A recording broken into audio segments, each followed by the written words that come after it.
ತಗೊಂಬಂದು. So on a serious note, so ನಾನು ಈಗ ವ್ಲಾಗ್ನ ಸೀರಿಯಸ್ ಆಗಿ ಸ್ಟಾರ್ಟ್ ಮಾಡ್ಕೊತಾ ಇದ್ದೀನಿ. ಸೊ ಒಂದು ಕಾರು ಅನ್ನೋದು ಎಲ್ಲರ ಜೀವನದಲ್ಲೂ ಒಂದು ಡ್ರೀಮ್ ಇರುತ್ತೆ. ಸೊ ನಮ್ಮದು ಒಂದು ಡ್ರೀಮ್ ಇತ್ತು, ನಂದು ಅನ್ನೋದಕ್ಕಿಂತ ನನ್ನ ಗಂಡಂದು ಒಂದು ಡ್ರೀಮ್ ಇತ್ತು. ಕಾರು ಅನ್ನೋದು ಆಲ್ರೆಡಿ ಅವ್ರ ಹತ್ರ ಕಾರ್ ಇದೆ, ಎಲ್ಲೋ ಬೋರ್ಡ್ ಕಾರ್ ಅಂತ ಕಾರ್ ಇದೆ. ಬಟ್ ಒಂದು ವೈಟ್ ಬೋರ್ಡ್ ಕಾರ್ ತೊಗೋಬೇಕು ಅನ್ನೋದು ಆಸೆ ಇದ್ದೇ ಇರುತ್ತೆ. ಹುಡುಗಿರ್ದು ಬಿಡಿ, ಹುಡುಗಿರ್ದು ಬಂದು ಜುವೆಲ್ಸು, ಆಸ್ತಿ ಮಾಡಬೇಕು, ಅದು ಮಾಡಬೇಕು, ಇದು ಮಾಡಬೇಕು ಅಂತ ಇರುತ್ತೆ. ಬಟ್ ನನ್ನ ಹಸ್ಬೆಂಡ್ದು ಬಂದು ಕಾರ್ ತೊಗೋಬೇಕು ಅನ್ನೋದಿತ್ತು, ವೈಟ್ ಬೋರ್ಡ್ ಕಾರ್ ತೊಗೋಬೇಕು ಅನ್ನೋದು ತುಂಬ ದಿನದಿಂದ ಇತ್ತು. ಬಟ್ ನಾನು ಮದುವೆ ಆದಾಗ ಇವ್ರ ಹತ್ರ ಇದ್ದಿದ್ದು ಎಲ್ಲೋ ಬೋರ್ಡ್ ಕಾರನ್ನೇ. ಅದ್ರ ಹಿಂದೆ ತುಂಬ ಇದೆ, ಬಟ್ ಅದು ಬೇಡ. ಬಟ್ ನಾನು ಮದುವೆ ಆಗಬೇಕಾದ್ರೆ ಇವ್ರ ಹತ್ರ ಇದ್ದಿದ್ದು white board car. So driver ಆಗೇ ಇದ್ದಿದ್ದು.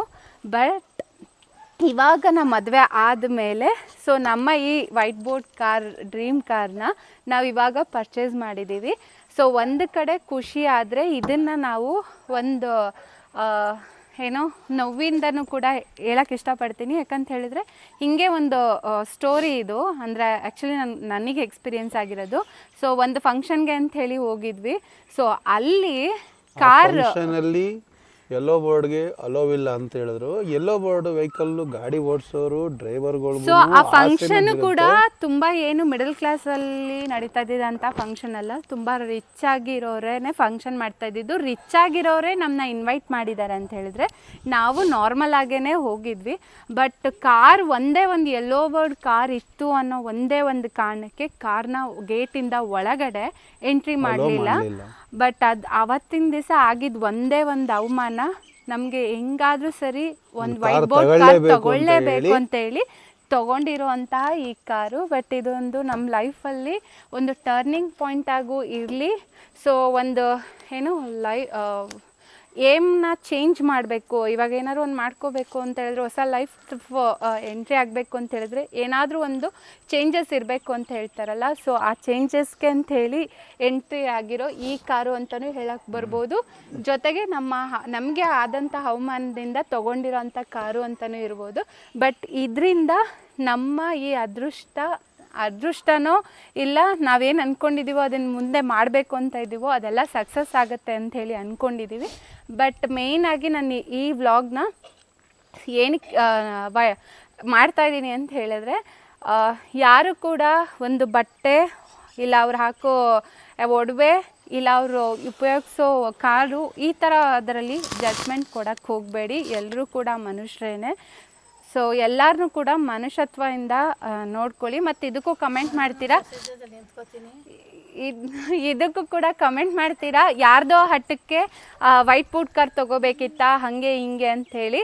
ಸೊ ಅದು ಒಂದು ಹಠ ಆದರೆ ಸೊ ನಮ್ಮ ಲೈಫ್ನ ನಾವು ಇನ್ನೊಂದು ಥರ ಬೇರೆ ಕಡೆಗೆ ನಾವು ಕಾನ್ಸಂಟ್ರೇಟ್ ಮಾಡೋಣ ಅಂಥೇಳಿ ನಾವು ಈ ನ್ಯೂ ಎಂಟ್ರಿನ ನಾವು ವೆಲ್ಕಮ್ ಮಾಡ್ಕೊಂಡಿರೋದು. ಸೊ ಇದಾಗಿತ್ತು ನನ್ನ ಮಾತು. ಮತ್ತು ನಮ್ಮ ಹಸ್ಬೆಂಡ್ ಎಕ್ಸ್ಪೀರಿಯೆನ್ಸ್ ಹೇಗಿತ್ತು?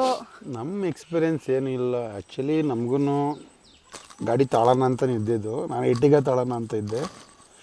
ಇವ್ರು ಬೇಡ ಎರ್ಟಿಗಾ ಈ ಗಾಡಿ ತಗೊಳ್ಳೋಣ ಅಂತ ಹೇಳಿದ್ರು. ಇವ್ರ ಆಸೆ ನನ್ನ ಆಸೆ ಇಬ್ಬರದು ಒಂದೇ ಆಗಿತ್ತು. ಬಟ್ ಏನಂದರೆ ಅಲ್ಲಿ ಆಗಿದ್ದ ಅವಮಾನದಿಂದ ನಾವು ಈ ಕಾರ್ನ ಪರ್ಚೇಸ್ ಮಾಡೋಂಗಾಯಿತು. ಬಟ್ ಈ ಕಾರ್ ಪರ್ಚೇಸ್ ಮಾಡೋದ್ರಿಂದ ಕಮಿಟ್ಮೆಂಟ್ ನಾವು ಯಾರ್ದೋ ಹಟ್ಟಕ್ಕೆ ಕಮಿಟ್ಮೆಂಟ್ ಮಾಡ್ಕೊತಾ ಇದ್ದೀವಿ ಅಂತಲ್ಲ.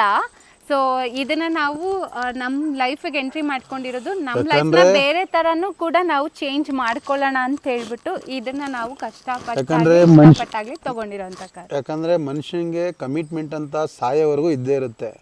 ಬದುಕಿದ್ದಾಗ ಚೆನ್ನಾಗಿದ್ದಾಗ ಎಂಜಾಯ್ ಮಾಡ್ಕೊಂಡು ಸಾಯ್ಬೇಕು ಹೊರತು ದುಡ್ಡು ಕೂಡಿಕ್ಬಿಟ್ಟು ಏನು ಮಾಡಬೇಕಾಗಿಲ್ಲ. ಮತ್ತು ಇನ್ನೊಬ್ರು ಏನು ಮಾಡ್ತಾರೆ ಅಂತ ಹೇಳಿದ್ರೆ, ಕಾರ್ ಇವಾಗ ನಮಗೆ ಎಷ್ಟೊಂದು ಜನ ಅಂದರು ಕಾರ್ ಏನಕ್ಕೆ ತೊಗೊಳಕ್ಕೆ ಹೋದ್ರಿ, ಸೈಟೇ ತೊಗೋಬೋದಿತ್ತಲ್ಲ ಹಾಗೆ ಹಿಂಗೆ ಅಂತೆಲ್ಲ ಕಮೆಂಟ್ ಮಾಡಿದ್ರು. ಬಟ್ ನಾನು ಇವಾಗ ಸೈಟ್ ತೊಗೋತೀನಿ ಇಲ್ಲ ಒಡವೆನೇ ತೊಗೋತೀನಿ, ನನಗೆ ಗೊತ್ತಿಲ್ಲ, ನಾನು ಚೆನ್ನಾಗಿರ್ತೀನಿ, ನಾನು ಚೆನ್ನಾಗಿರಬೇಕು. ಬಟ್ ಮುಂದೆ ನಾಳೆ ಏನಾಗುತ್ತೆ ಇಲ್ಲ ನೆಕ್ಸ್ಟ್ 5 ಮಿನಿಟ್ಸ್ ನನಗೆ ಏನಾಗುತ್ತೆ ಅನ್ನೋದು ನನಗೆ ಗೊತ್ತಿಲ್ಲ. ಬಟ್ ಇರೋ ಅಷ್ಟು ಟೈಮ್ನ ನಾವು ನಮ್ಮ ಖುಷಿಗೋಸ್ಕರ ನಮ್ಮ ಆಸೆಗಳನ್ನೆಲ್ಲ ನಾವು ಈಡೇರಿಸ್ಕೊಳ್ತಾ ನಾವು ಬದುಕಬೇಕು ಅಂತ ನಾನಾಗಲಿ ಇವರಾಗಲಿ ಇಬ್ಬರೂ ಇರೋದು. ಸೊ ಒಡವೆ ಮಾಡಬೇಕು, ಆಸ್ತಿ ಮಾಡಬೇಕು, ಇರಬೇಕು. ಬಟ್ ಅದ್ರ ಜೊತೆಗೆ ನಮ್ಮ ಆಸೆಗಳನ್ನೂ ಕೂಡ ಈಡೇರಿಸ್ಕೊಳ್ಬೇಕು ಅಂತ ಹೇಳಿ, ಯಾವುದು ಶಾಶ್ವತ ಅಲ್ಲ, ಇರೋವರೆಗೂ ಚೆನ್ನಾಗಿರಬೇಕು ಅಷ್ಟೇ. ಸೊ ಈ ವ್ಲಾಗ್ನ ನಾನು ಫಸ್ಟೇ ಏನಕ್ಕೆ ಕೊಡ್ತಾ ಇದ್ದೀನಿ ಅಂತ ಇಂಟ್ರೊಡಕ್ಷನ್ ಮಾಡ್ತಾ ಇದ್ದೀನಿ ಅಂತ ಹೇಳಿದ್ರೆ, ಸೊ ಇದು ಕೆಲವೊಬ್ಬರಿಗೆ ಅರ್ಥ ಆಗಲಿ, ಸೊ ಯಾರನ್ನೂ ಕೂಡ ಎಲ್ಲೋ ಬೋರ್ಡು ಇಲ್ಲ ಹಾಕಿರೋ ಬಟ್ಟೆಲಾಗಲಿ ಒಡವೆಲಾಗಲಿ ಜಜ್ಮೆಂಟ್ ಕೊಡೋಕ್ಕೆ ಹೋಗಬೇಡಿ.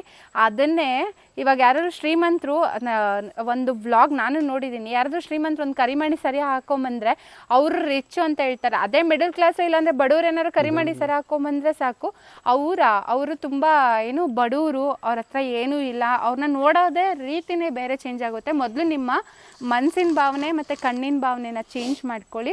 ಸೊ ಯಾರನ್ನೂ ಕೂಡ ಜಡ್ಜ್ಮೆಂಟ್ ಮಾಡೋಕ್ಕೆ ಹೋಗಬೇಡಿ ಅಂತ ಹೇಳೋಕ್ಕೆ ಇಷ್ಟಪಡ್ತೀನಿ. And thank you. ಯಾರಿಗೆಲ್ಲ ಈ ವ್ಲಾಗ್ ಇಷ್ಟ ಆಗುತ್ತೆ ಸಬ್ಸ್ಕ್ರೈಬ್ ಮಾಡಿ, ಲೈಕ್ ಮಾಡಿ, ಶೇರ್ ಮಾಡಿ, ಸಪೋರ್ಟ್ ಮಾಡಿ. ಸೊ ನೀವು ಕೊಡೋ ಸಪೋರ್ಟಿಂದ ನಾವು ಇನ್ನು ಮುಂದೆ ಇನ್ನಷ್ಟು ವ್ಲಾಗ್ ಮಾಡೋದಕ್ಕೆ ಏನು ಇನ್ಸ್ಪೈರ್ ಆಗ್ತೀವಿ ಅಂತ ಹೇಳಿ ಇಷ್ಟಪಡ್ತೀವಿ. So thank you. ನಮ್ದು ಸದ್ಯಕ್ಕೆ ಮಾತು ಕಮ್ಮಿ ಇದೆ, ಮುಂದೆ ಮಾತು ಬರ್ತಾ ಹೋಗುತ್ತೆ. ಒಟ್ಟಿನಲ್ಲಿ ಇದು ನನ್ನ ಸುತ್ತಮುತ್ತ ಇರೋ ಈ ವಾತಾವರಣ, ನಮ್ಮ ಈ ಫ್ಯಾಮಿಲಿ ಪೂರ್ತಿ ಆಲ್ಮೋಸ್ಟ್ ಯಾವಾಗಲೂ ಖುಷಿಯಾಗಿ ಲವಿಕೆಯಿಂದನೇ ಇರ್ತಾರೆ. ಸೊ ಆದಷ್ಟು ಅದನ್ನು ನಾನು ಕ್ಯಾಪ್ಚರ್ ಮಾಡ್ಕೊತ ಸೊ ನಮ್ಮ ಈ ಜರ್ನಿನ ಕಂಟಿನ್ಯೂ ಮಾಡೋಣ ಅಂಥೇಳಿ ಅಂದ್ಕೊಂಡಿದ್ದೀವಿ. ಸೊ ನಮಗೆ ನಿಮ್ಮೆಲ್ಲರೂ ಬೆಂಬಲ ಬೇಕು. ಸೊ ಯಾರಿಗೆಲ್ಲ ಈ ವ್ಲಾಗ್ ಇಷ್ಟ ಆಗುತ್ತೆ, ನಾವು ಇಷ್ಟ ಆಗ್ತೀವಿ, ಅವರೆಲ್ಲ ಸಬ್ಸ್ಕ್ರೈಬ್ ಮಾಡ್ತಾಯಿರಿ, ಶೇರ್ ಮಾಡ್ತಾಯಿರಿ, ಕಮೆಂಟ್ ಮಾಡ್ತಾಯಿರಿ. ಆ್ಯಂಡ್ ಅಷ್ಟೇ. So love you all.